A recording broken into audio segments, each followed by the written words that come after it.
could validate as match for the funds that you're paying to the intern. It could be project-related expenses. It could be a number of other things. If you have any specific questions on that, feel free to reach out. And then let's see, next page here. Further on down, there is supporting documentation. If you have a CV or resume for a student that you've already identified, you can go ahead and put that within the application itself. If you haven't identified the intern, we would still need the resume for any other team members, such as the principal investigator or any other person that's intending on working on this project. It would be good to outline as well who you intend on hiring and what you're going to be looking for in an intern so that we can measure that later on. And we would have an expectation of receiving those resumes or CVs for any hired intern once they have been identified. Other than CVs and resumes, any other documentation is completely optional and it won't necessarily contribute directly to the review process. If you have any supporting graphics for the projects that you're working on, feel free to include those. Works cited, letters of commitment. So if you have a particular university you know you're working with and they're providing certain interns, that might be something good to get in writing and go ahead and include with your application just to solidify up some of those partnerships. Please be sure that all attachments are uncompressed PDF files just to make it manageable for our reviewers. So let's see, next slide here.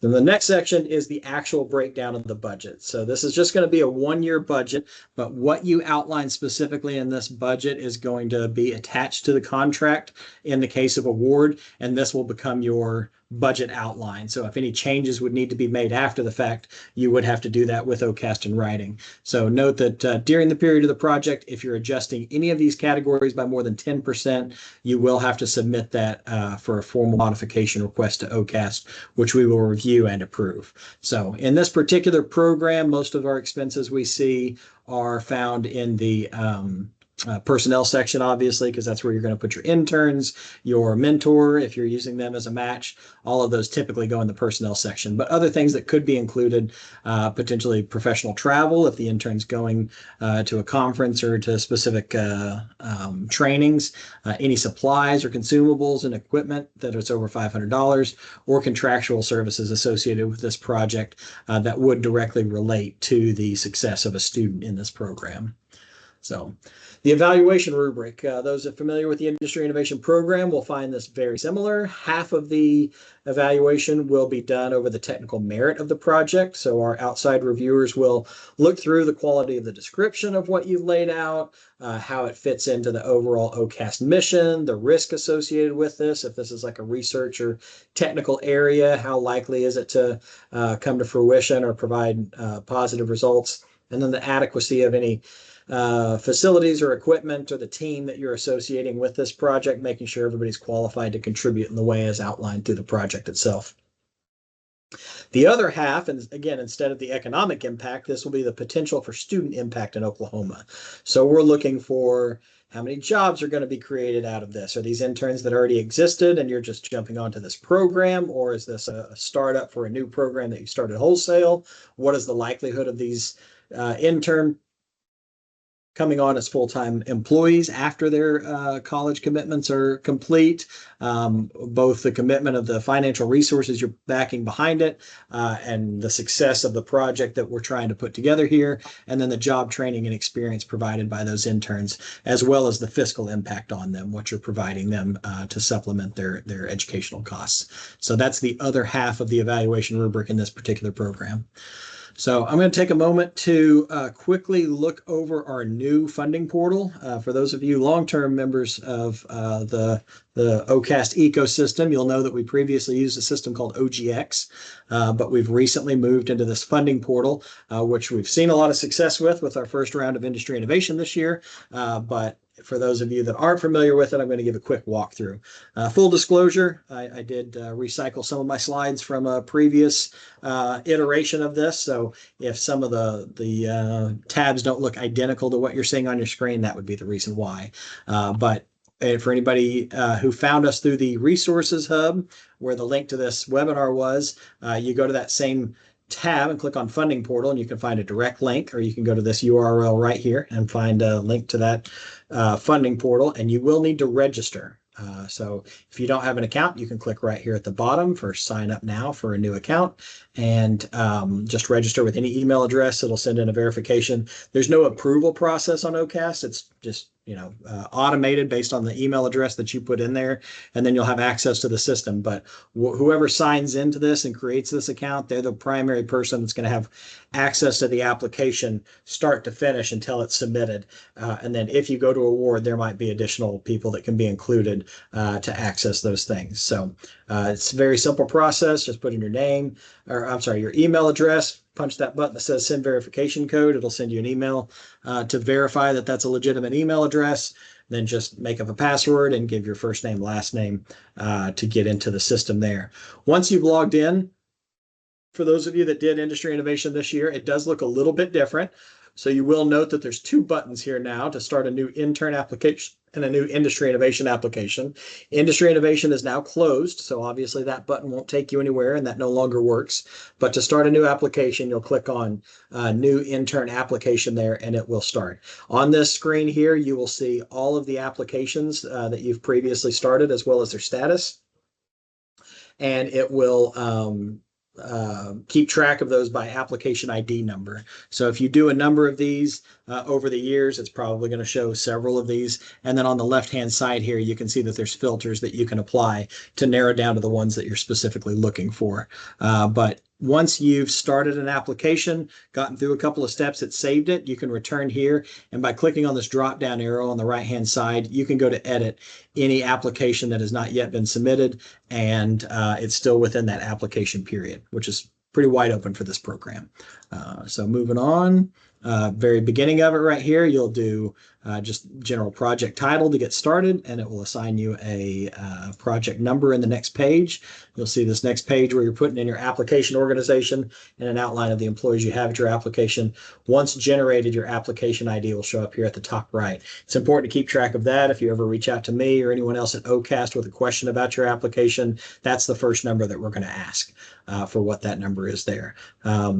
Inputting your application organization, it saves it previously. So if you did fill out an industry innovation application, you could just pull up this record and there will be a selection that you could grab through here and select one that you've previously done, and it'll show you a confirmation page so that you can see the information that was previously used, so you don't have to re-enter that. But if you haven't entered this information before or any of that information's changed, you can simply click on the new button down here at the bottom and re-enter that information to make a new selection there. But it's just basic organization name, street, city, state. Make sure you get the county right. That's very important to us here at OCAST because we are tracking the geographic input that we're getting from all over the state. And then good contact number, email address, and website. I do know that our external reviewers do specifically go out to some of these websites to look at, so it is important that you will take a look at that as well. And then right here we got the confirmation page, as I said. So you can see all the information here below for the business that you selected.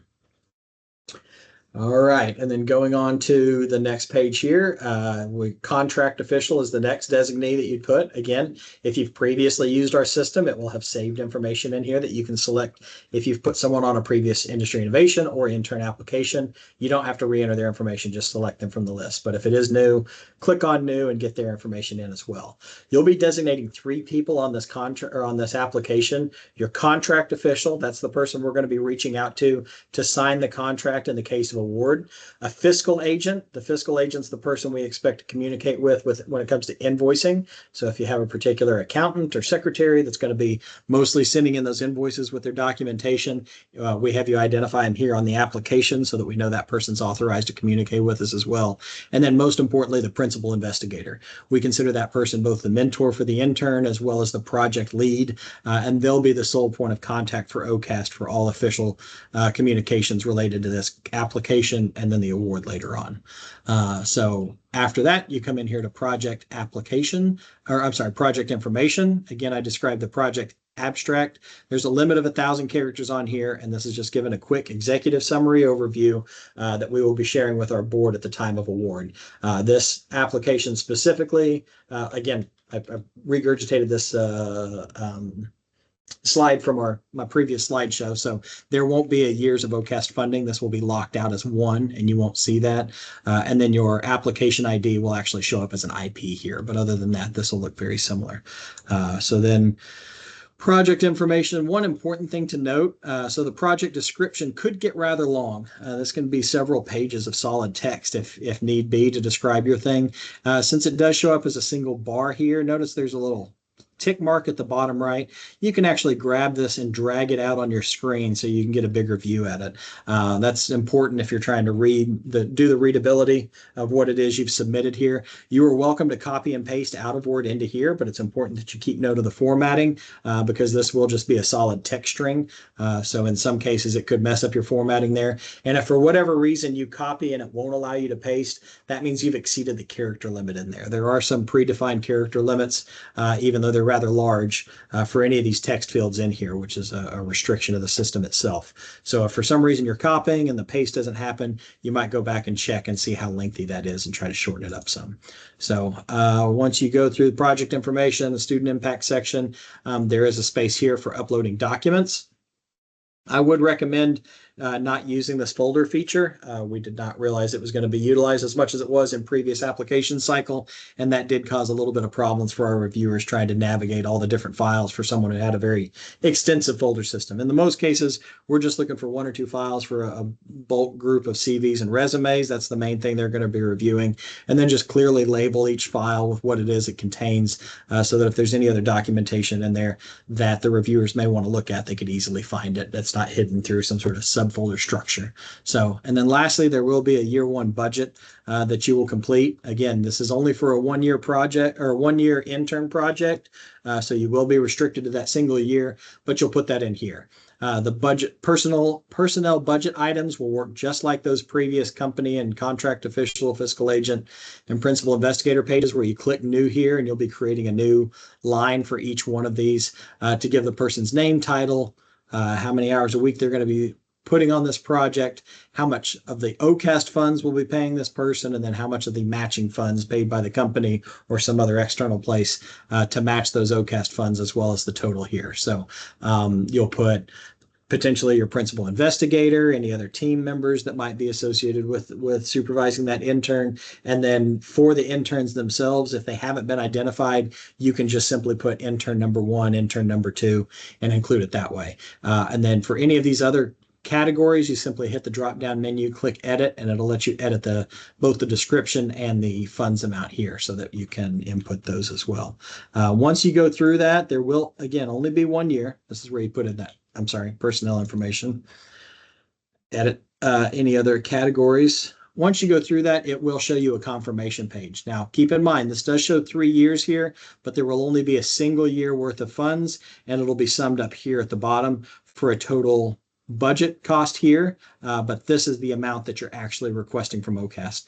I know it does look like these 2 boxes can be changed, but they can't. It's an auto calculation based on the previous page. So if you see any errors on this page, just hit that previous button, make any adjustments, and then come back here to confirm it. But as this is the final page, once you hit submit, it will convert the status of this application from in process to submitted, and you will no longer have editing privileges on this, and OCAST will collect all of those at the time of the next period closing to send out for review.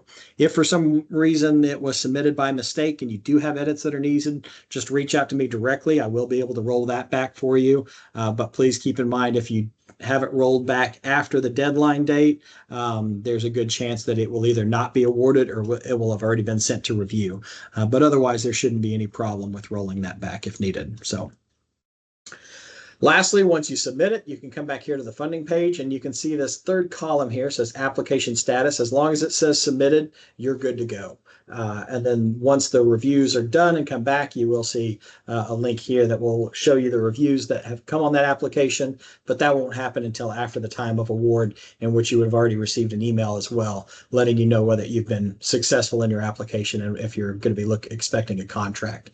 But in the case that you aren't, you can come back out here after the review reviews are out, see what went wrong with that application, and everyone's welcome to resubmit this application after making adjustments based on those review comments. So that's the general process. Just a quick touch again on what makes up a good application. Make sure you're clear and concise in that project description. There's a very large character limit on it, but if you make the reviewer sort of dig through for the pertinent information, some things can get lost in the mix. So make sure you make that as concise as possible while being as clear and detailed as necessary to make sure that they understand what you're trying to accomplish with your project and what background you have in supporting that and being able to accomplish that project. It's important for you to provide a compelling story about what that project's going to be doing in the technology development and what impact it will have in Oklahoma. Show clear opportunities for that student impact and growth and what they're going to be doing. Offer a budget and justifications that our funds align with the project that you're submitting, the deliverability requirements, and the overall objective of the program itself. So since this is a STEM intern project, we do have an expectation that the majority of those funds are going to go directly providing for that student themselves. And then make sure that they align with the project vision and deliverables of the overall OCAST, which again, for this intern program specifically, it's going to be that student impact and that student benefit, as well as the job's impact on Oklahoma. So excellent versus good application. It's important to be clear versus clever. We see a lot of people that want to use, fancy words or certain jargon that is trendy in their particular sector, but that's probably not as important as being very clear to the reviewer what it is you're trying to accomplish and what skill sets you have to do that. Matching commitments, it's very important for you to detail us exactly what you're doing to provide your side of the match.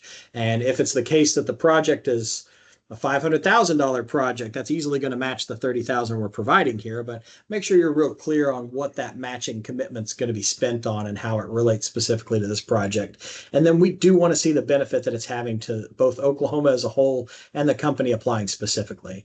Please keep in mind the time commitments of the mentor or the principal investigator. If you're using their entire salary as match, are they going to be spending 100% of their time working with that student, or is this just sort of like one small section of their overall job? So be realistic with the time commitments they're going to be spending with their students. Salary expectation and recruitment plans. How exactly are you going to find these interns if you haven't already identified them? And are you paying them a reasonable rate for the work that you expect them to do? If you need a graduate level engineer, the reviewers know what engineers like that should expect to pay at that level. And then demonstrate evidence of the intern management and intern mentorship. We want to see what kind of one-on-one interaction they're going to have with people in the industry that they hope to work in, so that we can see the overall benefit to both the intern themselves and the company. So budget and budget justification, just again, review this before breakdown. That annual breakdown will become specifically the PO balance, and we will issue that as part of the contract. Any funding that we provide, in this case, it's not as relevant, but if you had it spread over a certain period of time and you're going to exhaust it earlier, it's totally fine for you to spend that money faster than you expected. For these one-year contracts, it's not as much of a conflict as we see in a multi-year award. But if this is a summer intern program and you end up exhausting all the funds in June and have none left for July, that's totally acceptable as long as the funds were expensed in the way that was outlined in that original budget. So you do want to make sure that your budget and the justifications align and we know exactly what's going on. If you have an expectation of spending all of our funds over a 10-month period and you spend them all in the first month, we would probably need a pretty substantial progress report in that first quarter to explain what exactly went different and why things happened the way they did. So just keep that in mind as you're building out the budget and what you're explaining there. So lastly, if you'd like to see a video of this webinar, we intend on posting it on the resource hub here. There's a QR link if you want to grab a screen grab here, or like I said, you can always go to that resource hub. That's right where we're going to be posting it, and you can get a link to this webinar. Somebody did ask in the chat if the PowerPoint's going to be available. I don't typically post the PowerPoint slides there, but like I said, this video will be here, and with the shared screen and walk through it individually. So if there's anything specifically on these slides you need, you most likely can find it in the notice of funding opportunity, which is also there on the resource hub, or feel free to reach out to me individually and I'd be happy to help with that at all. If you have any specific needs or questions, you have several resources here. Myself, Sam Snow, my phone number is there on the screen. You can reach me at sam.snow@OCAST.ok.gov. If you're in the Tulsa area or on the northeastern side of the state, I would encourage you to reach out to Christina Wadley. Her phone number is there on the screen, as well as her email address. She's based out of the Tulsa area, and she can work directly with you as needed on those projects. And then David Walker handles most of the rest of the state, the western side of the state, as well as some of the south as well. So he's a great resource as well. Happy to set up any of the three of us would be happy to set up a one-on-one meeting if you have very specific questions needed or anything that you don't want to talk about in a very public setting. We don't have any posted office hours for this as we did for industry innovation. But again, those are available as needed. So be sure and grab these three email addresses here, and any of us would be happy to meet with you in doing that. I don't see any other questions in the chat. I'll leave that open for just a second if anybody else wants to jump in there. But that is the end of my presentation. So I'll leave these on the screens as well and just give it a couple more minutes, see if anybody has anything to post.